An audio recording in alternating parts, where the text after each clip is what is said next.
Ми будемо десь, я так собі уявляю, півгодини, ну може трошки більше, подивимось, як воно піде, говорити з Ігорем Кондратюком. Я не знаю, чи варто його представляти, всі і так знають, що це за людина, хто ця людина, де ми її могли бачити, де ми її зараз можемо побачити. Це всі, хто хоче, може дізнатися. Зараз це легко.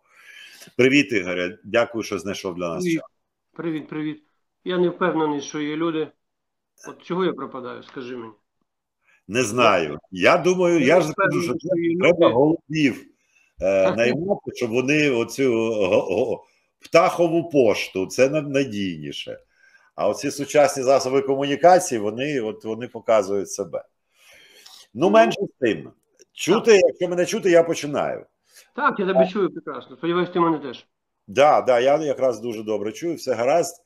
Ну, мене тут підбурюють, щоб я спитав у тебе про Лободу, і я це не думав робити, але я спитаю, оскільки широка ліберальна громадськість цікавиться думкою Ігоря Кондратюка щодо Лободи, то я, як би сказати, виконую всі ці забаганки широкої ліберальної громадськості. Я бачив, що вона виступала десь в Харкові, і якась дівчина була проти, та підійшла до цієї дівчини, сказала ай-яй-яй, а потім вибачилася. Ну, або сказала, що, коротше, вони порозуміли з цією дівчиною, яка сказала, що Харків без Лободи, отак. То що ти про це думаєш? Взагалі, що ти думаєш про оці хвилі, які вирують навколо різних людей, які довго працювали в Росії, потім приїхали в Україну, спочатку говорили одне, потім друге, тепер це називається перевзуватися в повітрі і так далі, тому подібне. Яка твоя думка з приводу цього всього? Я потім, якщо широка ліберальна громадськість захоче, свою думку висловлю. Але спочатку, безперечно, думка Ігоря Кондратюка.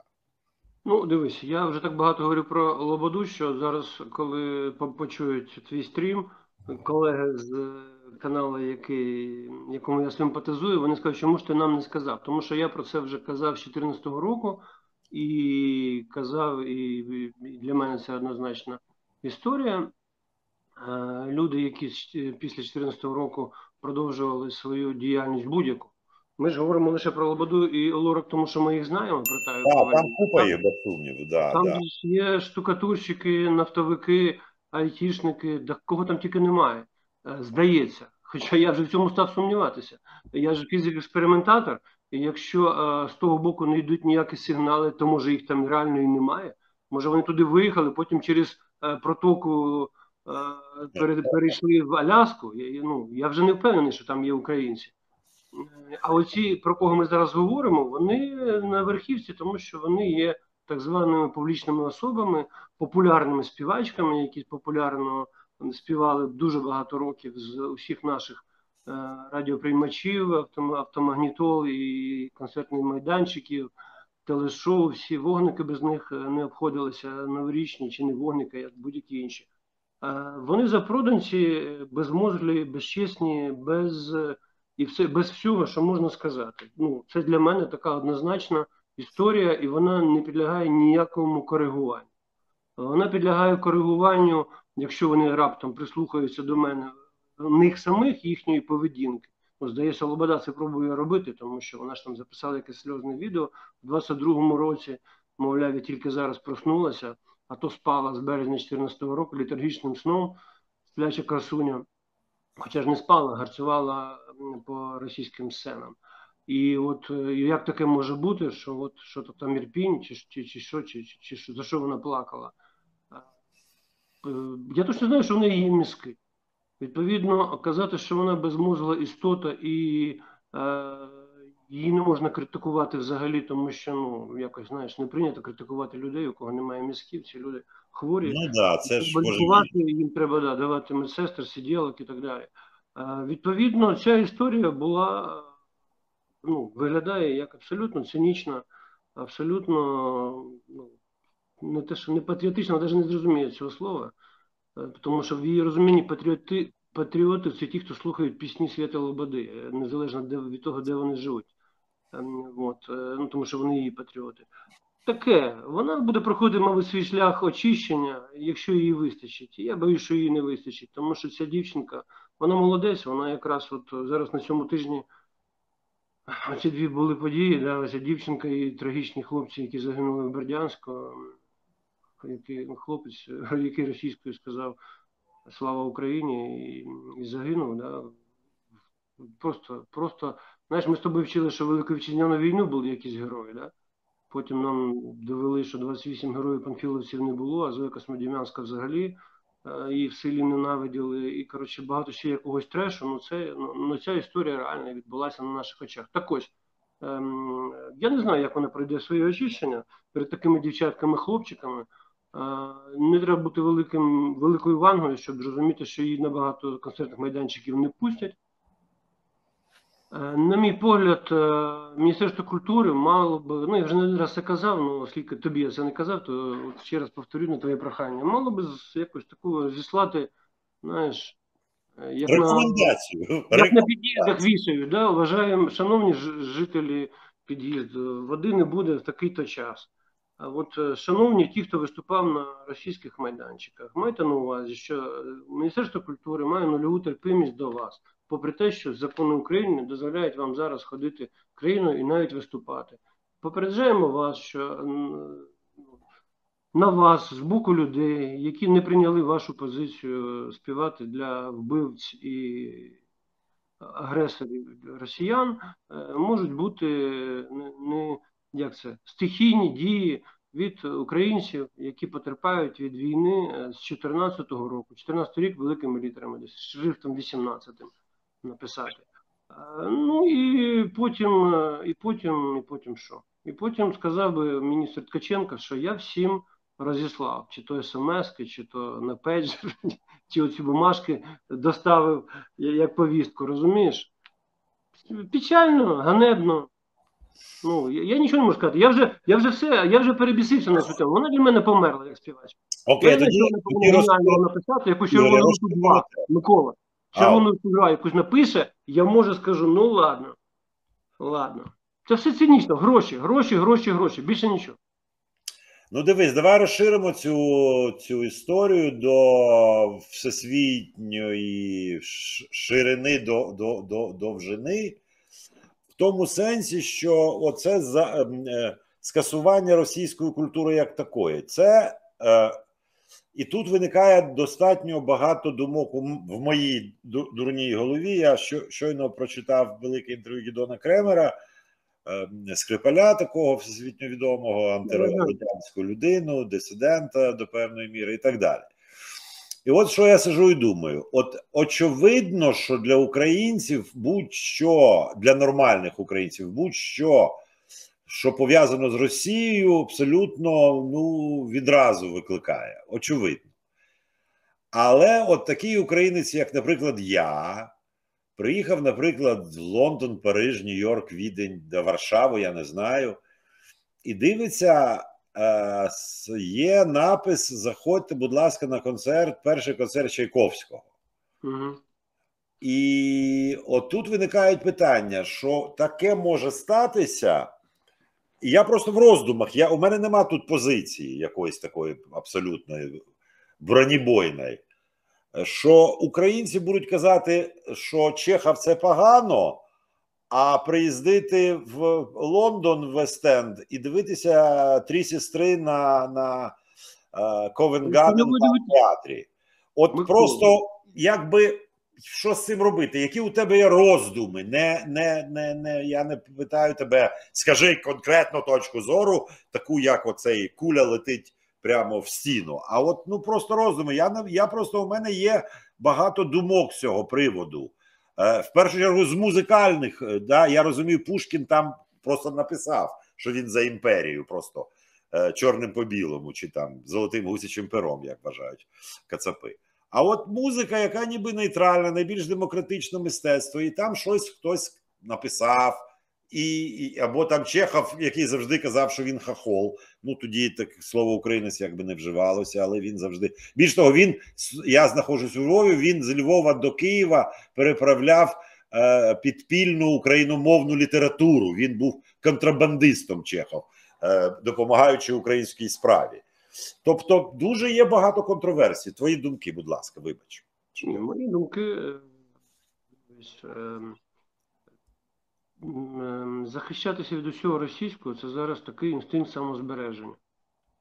І хто гребує цим інстинктом, може бути похований або від кулі російської, або похований тому, що типу не розібрався, і його затопчує,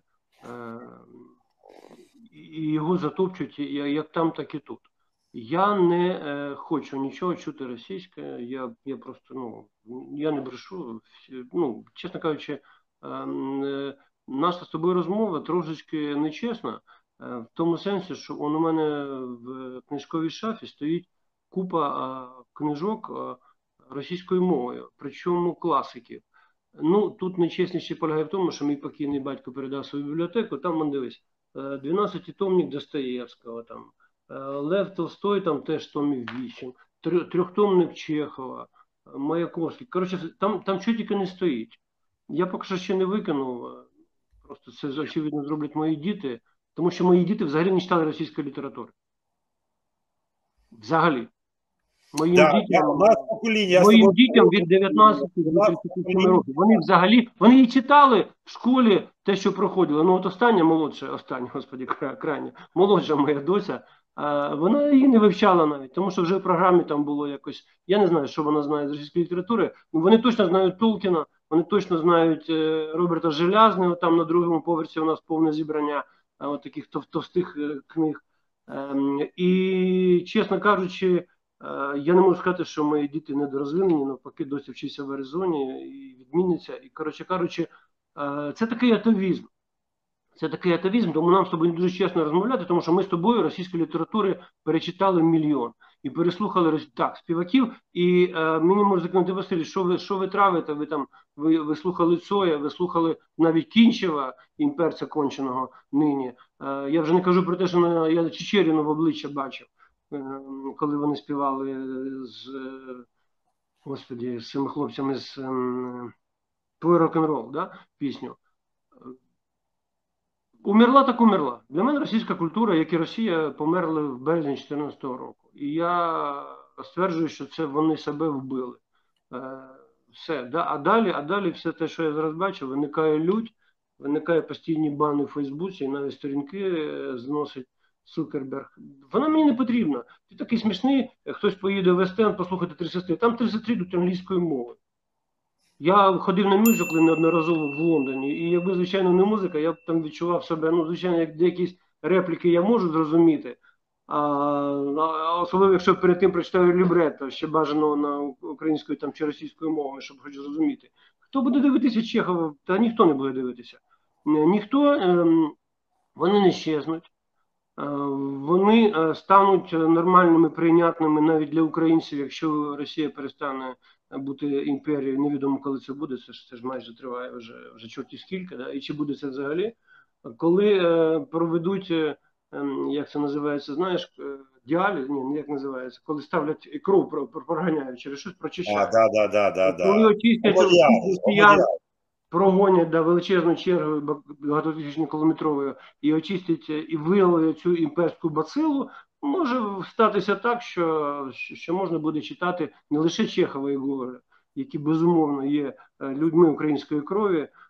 Музика Чайковського, вибач, якщо Герберт фон Караян, оркестр віденський, буде грати, то слухай, прекрасна музика. Музика взагалі, розумієш, ми говорили про Лободу. Лободу заборонити, є фраза така: культура поза політикою – це маячня. Культура може бути і поза політикою, але люди, які є носіями культури, вони точно всередині політики. Вони точно є живими істотами, які голосують, які агітують. Нетребко, велика оперна російська співачка, яку часто густо тепер забороняють виступати, які часто густо виступають забороняти, але вона сама є носієм політики. Політики Російської імперії, яка зараз ганебно виступає у великій війні проти вільної країни Україна. Тому до цього відношусь. Для мене померли, для багатьох не померли. І що ти з цим зробиш? От я, наприклад, коли почалася ця фаза війни 20 4 лютого 22 року, то я був переконаний, що росіяни зайдуть в Київ. Ну, бо я кожен 150 років поспіль дивився їх паради, оці Красна площадь, пушки, танки, всі військові. А моя доня, якій тоді було 22 роки, вона була абсолютно переконана, вона на мене дивилася як на повного ідіота, що які росіяни, в який Київ, ти про що кажеш? Тобто от те саме, що ти кажеш, що і твої діти не розуміють нічого, так само моя молодша доня ніфіга не розуміє, при чому тут російська мова, російська література, російське все і так далі. Хоча я, наприклад, вважаю, що якщо йде дискусія яскраво або приховано про те, як же все-таки эту метущуюся русскую душу познать, то я собі сижу і думаю, якщо не читати Достоєвського, то і не познаєш. Тому що мені здається, що це не лікар, а такий дядя, який, безперечно, був імперець, і ми всі свідомі, яким він був, яким він став, то просто він розказує там анамнез, чи як це називається у лікарів, от історія хвороби. І ти просто береш його томи, і тільки таким чином ти можеш розібратися, що в головах у росіян може виникнути, і будеш шокований, коли прочитаєш і зрозумієш Так тепер зрозуміло, чому вони дебіли, чому вони алогічні люди, чому вони абсолютно божевільно такі, я би сказав, садисти. Що це просто 140 мільйонів тоталітарної церкви сидить. Нема російської душі. Вибач, що перебиваю. Нема загадочної російської душі. Загадочність російської душі виявилась дуже банально простою. Вони, як щурі, які під мелодію свого фюрера, царя, готові йти на будь-які ганебні вчинки, крапка. От це вся суть російської душі. Достоєвського треба читати тільки психіатрам і тим філологам, які глибоко вивчають російську мову. Більшого читати нікому нафіг не потрібно в 21 столітті. Він залишився там, дуже далеко і глибоко, не буду казати де. Це моє глибоке переконання. Я не впевнений щодо Пушкіна в цьому сенсі, чи там навіть Некрасова, чи не знаю когось іще, Лермонтова, який стверджує, що геніальніше, ніж Пушкін, літературознавці. Ну то таке. Але Достоєвський глибоко от для психіатрів. От оця руська душа, оті тувинці, буряти і вся інша нечисть, яка гвалтує, вбиває, нищить, краде унітази, СВЧ і холодильники, оце є та загадочна руська душа. А не те, що ви подумали про академіка Сахарова, про всіх інших. Тут флуктуації на великій кількості населення, статистика сувора річ, на великій кількості населення з 100 мільйонів щось путнє має бути. Але то є флуктуація, тобто збурення з такої сірої, не розумової, а просто сірої маси на кшталт бетону чи на кшталт, не знаю, пенобетона. От і все. І я більш нічого не можу сказати. Якщо люди в 21 столітті, де є доступ до будь-якого інтернету, до будь-якої соцмережі, продовжують творити те, що вони творять, то клянусь тобі, Путін ні при чому. Він є просто їхнім лідером, який вони свідомо обрали для того, щоб він відібрав Крим і знищив всіх українців. Взялися лише хахлов, і то... через одного. Не всіх, через одного. Так. Ну, так, да, хахла, типа Києву там, чи кого там ще, чи Лободу, чи Лорак, то хороші хахли. А українців кнахтю. Вот і вся загадочна руська душа. Це просто вони самі придумали. Вони самі придумали цю маячню і нав'язали її ікрою, горілкою і тітками голими в банях, якимось французам, диким, якимось диким німцям, диким британцям, диким в сенсі, які живуть чорті йде своїм життям, давно придумали туалетний папір, приїжджають і думають, вау, загадочна руська душа, та купа вбивців, і збочинців, і чорті що. Все, в мене про Росію тільки така зараз думка, хто не хоче її чути, ну, будь ласка, сходіть на фронт, може ви побачите в перископ, чи в дальномір, чи в щось іще, іншу душу. Не побачать. Ігоря, а ти взагалі ти настільки відокремився від Росії, ти не спостерігаєш за дискусіями там, Ні. За там дискусією трупів я не хороші спостерігаю. русські, плохі русські, Ні, нема хороших русських. хороший став плохой, той став, був поганий, став добрим, а той став, ну, коротше, ціла така йде, там у них колотнеча внутрішня. Нема в них колотнечі. Дивись, зараз ця історія, яка почалася в 2014 році, і вона стала кристально чистою 24 лютого минулого року. 24 лютого минулого року закінчився момент, коли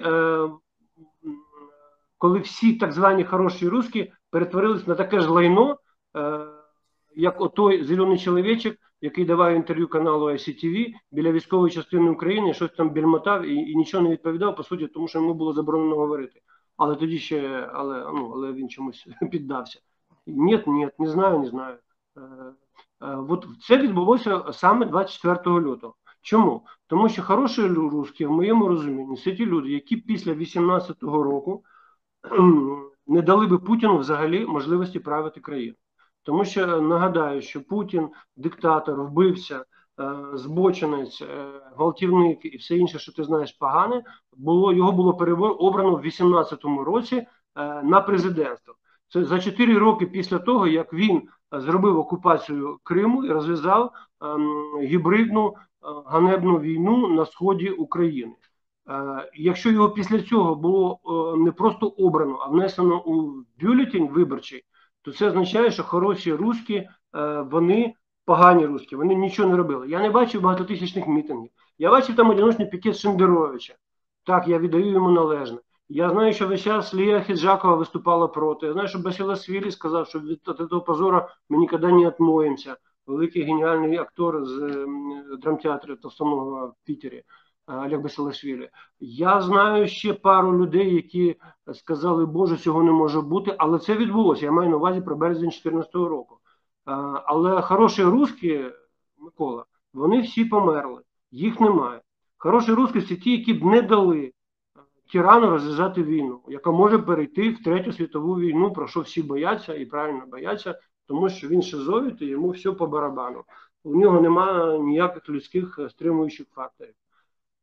Не у його кліки, тому що він не сам править країну, це очевидно, це було зрозуміло після цього водевілля з Пригожиним. Ось така от історія, тому я не знаю, де ти знаходиш хороших русських. Ні, я вивчаю, я нічого не знаходжу, я вивчаю їхні дискусії, одні кажуть, що ті хороші, інші кажуть, що ці погані. Мені це дуже цікаво, я хочу... 40 відтінків лайна. 40 ну да, от я такой говноіспитатель такой, я іспитую. Ні, ти маєш право, звісно.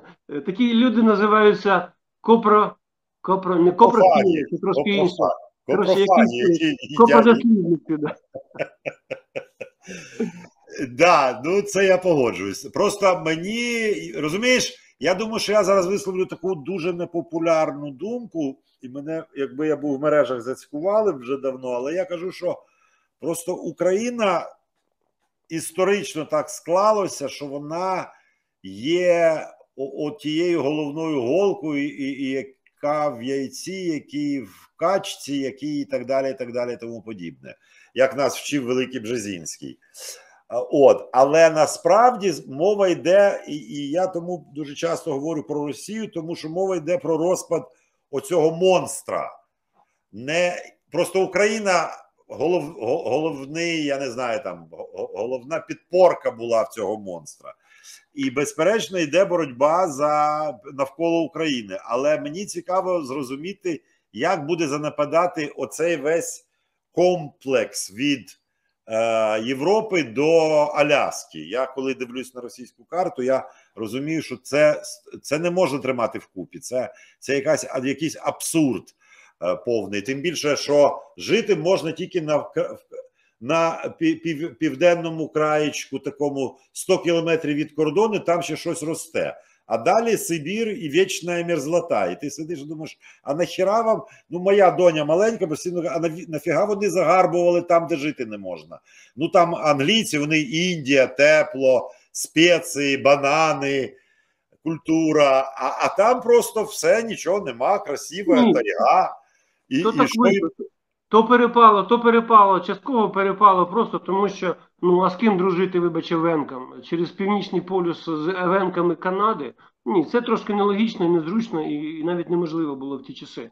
В Канаді теж до чорта території, які, по суті, да, там те саме, абсолютно те де не саме. росте пшениця, скажімо так. Ні, дивись, я не наскільки оптиміст, як, наприклад, там екс-міністр закордонних справ України Грицько, який стверджує, що вона розпадеться. Для того, щоб вона розпалася, повинен пройти деякий час. От Радянський Союз розпався через 5 років після того, як відбулося чарівне слово «перестройка». Коли прийшов Горбачов до влади, провів цей знаменитий свій з'їзд, і де почалася перебудова. 5 років. А станом на сьогодні ця гаряча фаза війни, яка доходить навіть до вже кончених росіян, ну, вона в нас таки триває трошки більше року. Я не знаю, скільки повинно пройти, щоб почалися стагнації і розпад. Я, до речі, не вірю. Я вірю в те, що не вірю, а я думаю, скажімо так, я в цьому сенсі не виступаю як дослідник, і ніякий не соціолог, нічого не проводив. В Росії неможливо провести свої опитування, мені здається, в принципі, станом на путінський режим. Ну, от людей, у яких імперська бацила, їх занадто багато, щоб Росія розпадалася. Ну, уяви собі, ну, не знаю, чи можемо собі це уявити? Я стверджую, що ми собі цього не можемо уявити, тому що ми просто тупо інші люди. Українське питання в імперії було завжди. Це питання вільних людей, які живуть в цих степах і не розуміють, чому не можна бути вільним. От що таке українське питання, окрім, звичайно, мовного питання, на якому ламаються всі росіяни. Ну, живеш ти в Челябинську, ну, ні, Челябинськ поганий приклад, ти живеш, наприклад, в Казані. Казань – це Татарська автономна республіка. Вот. І ти розумієш, що ти татарин, і мама твоя татарка, і в тебе всі були татари. Але коли тобі кажуть, все, ми виходимо, ти думаєш, стой, ну а що поганого? Така велика країна. В Тюмені нефть, в Пітері, що в Пітері, навіть не знаю, що в Пітері, Газпром, от эта голка велика, в Владивостоке риба отлична. Ну що нам розпадатися надо? Ну, чеченці, мабуть, і інші, дагестанці, невідомо хто. А я думаю, що там дуже багатьох людей сидить імперська бацила. Можу ображати, звичайно, татар і башкир. У мене був башкир, господи, це неправильно. У мене був, коли працював в Академії наук, приятель, він башкир, Марат. І він, ну, в часи перебудови мені налив, звісно, за шиворот купу цього сепаратизму башкирського. І потім, правда, поїхав в Уфу працювати. І не знаю, ким він там є, чи був, я не знаю, живий він, не живий, ну таке. Коротше, питання полягає в тому, що я не вірю в розпад Росії одномоментно, просто тому, що величезні кількості людей, які там живуть, їм подобається, що вони величезні, їх нікому не збороти, тому що вони, повторюю, величезні, тому що ти кажеш, англійці. Ну, англійці ж не поперлися в Сибір. Ну, вони зараз не підуть. Зараз, як ми з тобою бачимо, Захід дуже обмілів.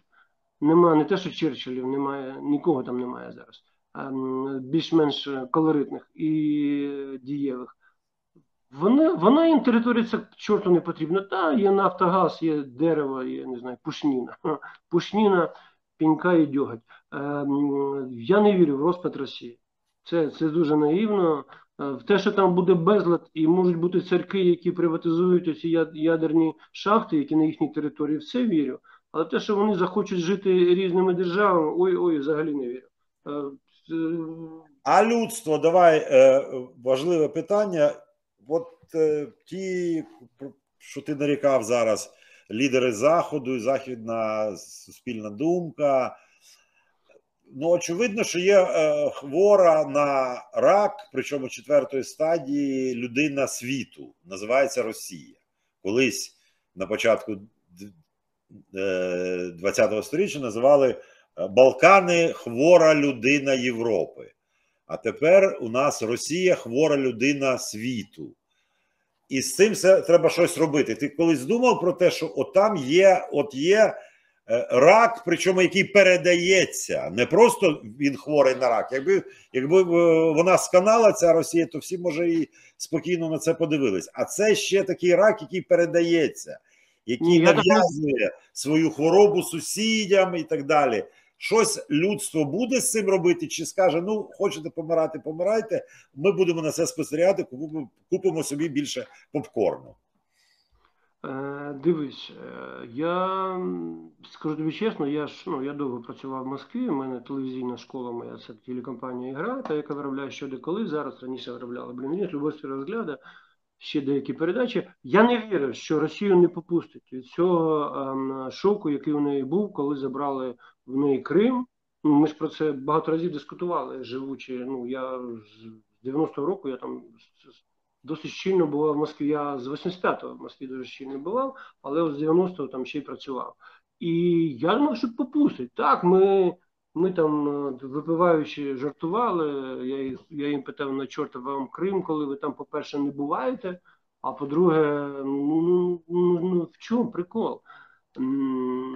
Цей от фюрер їхній накрутив так до того, що їм не може бути байдуже те, що Севастополь чи Херсонес відійдуть кудись далі. Вони ж на цьому вся історія побудована, навіть Київ, так, Херсон. Я думав, попустять. Я не прогнозував. А що робити? Як не дивно, я так просто не дуже. Я завжди опоную владі, немає значення якій. От в «Українській правді» опублікована стаття Данілова, секретаря Радбезу нашого, і він там таку половину проблеми вскрив, на мій погляд, тому що він не дав ніяких рекомендацій.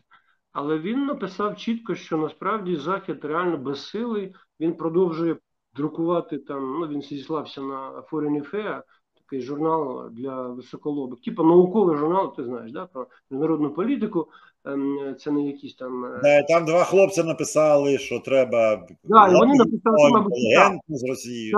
Так. І він написав, на мій погляд, абсолютно резонно, що це підхід нічим не відрізняється від підходу, який був після Другої світової війни, там часів залізної завіси, Берлінської стіни і так далі. І він правий. Він правий. Ця історія зараз вся схиляється до того, не схиляється, а виглядає так. Мені здається, що Захід пробує контролювати ступінь перемоги України навіть на своїй території над російськими загарбниками. От ця ганебна штука з'явилася, коли виявляється, що коли Пригожин цей зробив свій водевільний марш на Москву, виявляється, США позвонила кудись в Україну, не знаю, куди вона позвонила, мій телефон мовчав, ніхто мені не дзвонив, і попросила якоби, не дав, якась маячня. Не стріляйте, не стріляйте. Да, не стріляйте. Вони таке враження, що вони, знаєш, Кемеровського слухали. «Братва, не стріляйте друг друга», коли співав Кемеровський. І це було дуже популярно в часи, коли братва правила, вона і зараз править Росію, як виявилось. А треба щось робити. Тому що воно вигулькне знову. От вони так контролюють процес, що от вони ж так до сих пір не розібралися, що нам треба звільняти за допомогою їхньої зброї, спасибі їм, і їхніх колосальних коштів, які вони в нас виливають, невідомо скільки це буде тривати. Вони до сих пір не розібралися, на які кордони треба вийти. На кордони 24 лютого чи кордони наші конституційні, ті, які 91-го року називаються, ті, які визнані в всьому світі і нещасною Росією теж.